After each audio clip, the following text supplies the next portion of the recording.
قرآن مجید میں جو قسمیں آتی ہیں تو ہم تو قسم کھاتے ہیں کس اعتبار سے؟ کسی عظیم شے کی قسم کھائیں گے، اللہ کی قسم، قرآن کی قسم وغیرہ. لیکن یہ کہ ظاہر بات ہے اللہ تعالیٰ سے عظیم تر تو شے کوئی ہے نہیں. اللہ جب قسم کھاتا ہے تو اس میں عظمت کا پہلو نہیں ہوتا. ہمارے ہاں مفسرین نے اس معاملے میں خام خواہ محنتیں کی ہیں. والتین والزیتون، انجیر اور زیتون پر قسمیں کھائی گئی ہیں، تو اب اس کے حوالے سے انجیر کے خواص کیا ہیں، فوائد کیا ہیں، طبی طور پر کیا اس کے اندر جو ہے وہ مفادات ہیں، فوائد ہیں. حالانکہ یہ چیز نہیں، بنیاد جو ہے صرف شہادت. اللہ کی قسم بھی ہم جب کھاتے ہیں تو کیوں کھاتے ہیں؟ کس بات پر کھاتے ہیں؟ اپنے کسی سٹیٹمنٹ پر اللہ کی قسم کھاتے ہیں کہ میں اللہ کو گواہ کر کے کہہ رہا ہوں کہ جو کچھ میں کہہ رہا ہوں یہ ٹھیک ہے، یا کسی وعدے پر اللہ کی قسم کھاتے ہیں کہ اللہ کی قسم میں تمہاری یہ بات پوری کر دوں گا. تو گویا کہ مقصود کیا ہے؟ گواہی. اللہ گواہ ہے، اللہ کو گواہ کر کے اللہ شہید بیننا و بینکم، اللہ گواہ ہے ہمارے اور تمہارے مابین. تو قرآن مجید میں جو قسمیں اللہ نے کھائی ہیں ان میں مجرد شہادت ہے پیش نظر، اس میں عظمت کا پہلو نہیں ہوتا. اس لیے کہ یہاں قسم کھانے والا عظیم ترین ہے، اس سے عظیم تر تو کوئی شے ہے نہیں. اب زمانے کی گواہی کیا ہے وہ میں آپ سے عرض کر چکا ہوں. پوری انسانی تاریخ کا جو بھی چشمدید گواہ ہے وہ زمانہ ہے. یہ زمانے کی چادر سورہ اعراف کے اندر آپ اس کو دیکھیں گے.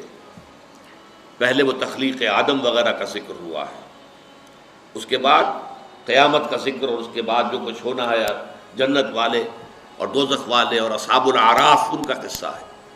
یہ تو گویا کہ دو انتہائیں ہو گئی، ابتدا انتہا.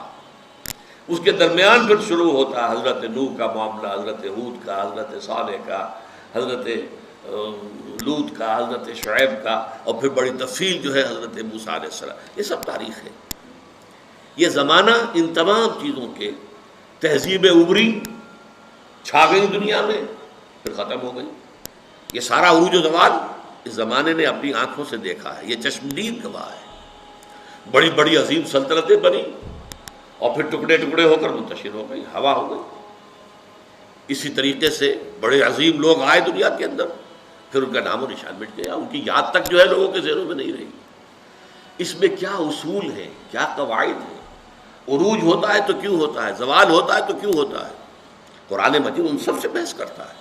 لیکن یہ کہ والعصر جو ہے زمانے کو گواہی کے طور پر پیش کیا جا رہا ہے.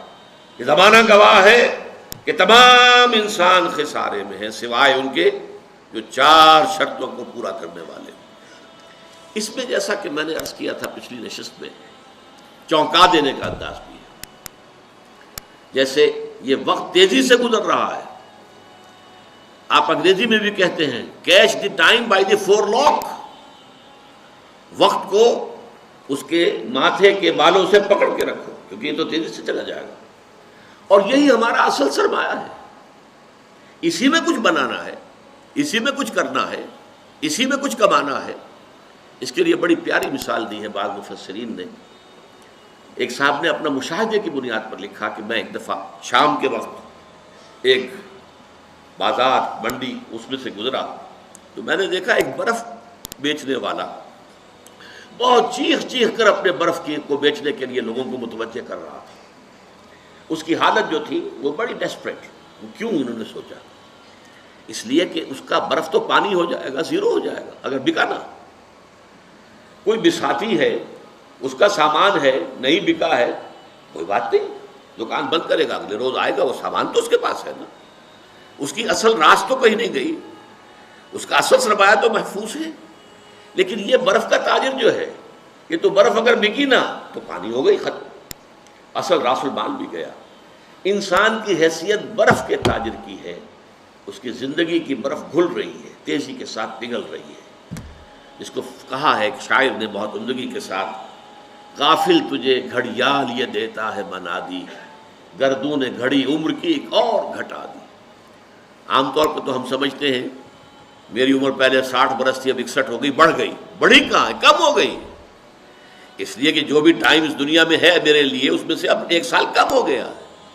1 گھنٹہ جو گزرا ہے، 1 گھڑیال بجا، 1 گھنٹہ اور یہ 1 گھنٹہ میری زندگی میں سے کم ہو گیا ہے۔ غافل تجھے گھڑیال یہ دیتا ہے منادی، گردون گھڑی عمر کی